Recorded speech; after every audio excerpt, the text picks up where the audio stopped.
When I was 14 years old, all I wanted is to be happy in my body, to be able to showcase my body because I was comfortable in it. It took me 14 years to get to that point. It took me 5 years to build my own business, to make a decision to create something that's mine and to move from employed to self-employed. I'm not saying it's easier. It is more challenging, but it's something that I wanted to do. However, throughout these experiences and through these journeys, all I realized is that it wasn't achieving the goal that made me happier, but it was the lessons that I learned about myself, the experiences that I lived, the people that I met, some of whom have become my family nowadays. I'm going to take you on a journey today. If you're brave enough, follow me. As you set out for Ithaka, hope your road is a long one, full of adventure, full of discovery. Lestrygonians, Cyclops, angry Poseidon, don't be afraid of them. You'll never find things like that on your way. As long as you keep your thoughts raised high, as long as rare excitement stirs your spirit and your body.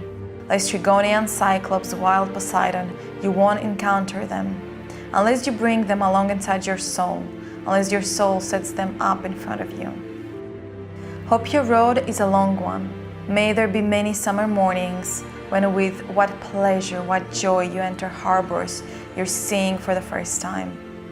May you stop at Phoenician trading stations to buy fine things. Mother of pearl and coral, amber and ebony, sensual perfume of every kind. As many sensual perfumes as you can. And may you visit many Egyptian cities to learn and go on learning from their scholars. Keep Ithaka always in your mind. Arriving there is what you're destined for, but don't hurry the journey at all. Better if it lasts for years, so you're old by the time you reach the island. Wealthy with all you've gained on the way, not expecting Ithaka to make you rich. Ithaka gave you the marvelous journey. Without her, you wouldn't have set out. She has nothing left to give you now. And if you find her poor, Ithaka won't have fooled you. Wise as you will have become, so full of experience, you'll have understood by then what these Ithakas mean. Who has got really excited about achieving a goal, like achieving your ideal weight, or be fitter, or creating a family, creating a business, creating a product? But who here decided against it when they realized the work that it is required? Who here said, it's fine, I'm okay actually, the moment they realized the work that it required, the changes that was required? I know a few people, and I was one of them. What I came to realize is that our goals are like Ithaka. We need them because they provide us with a destination.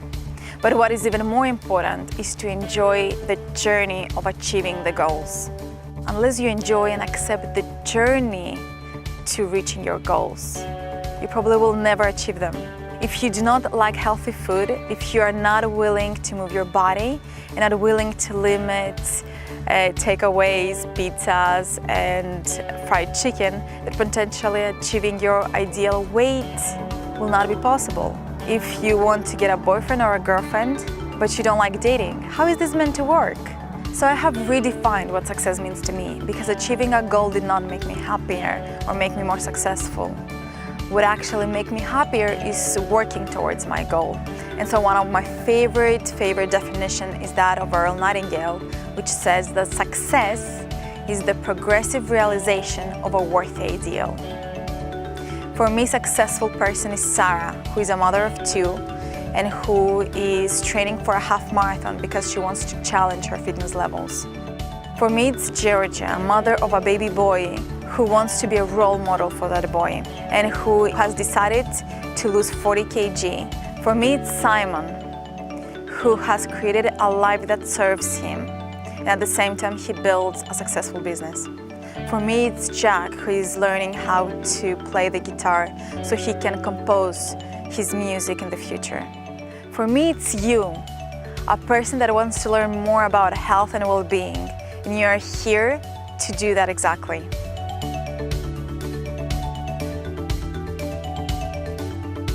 I love this definition of success because it allows you to live the life that otherwise you would only aspire. For example, I always thought that when I become successful, I would wake up in the morning and go for a run. But if I consider myself successful today, then who stops me from waking up in the morning and going for a run? This definition changes your perspective and your attitude. And when you change your perspective and your attitude, then you attract situations that help you achieve your goal. And you can only achieve your goal that way. It's the law. My goal is to affect positively millions of lives, and it will mean the world to me if you can help me out by sharing this message with anyone you think will benefit. Thank you so much for watching, and I'll see you in the next episode.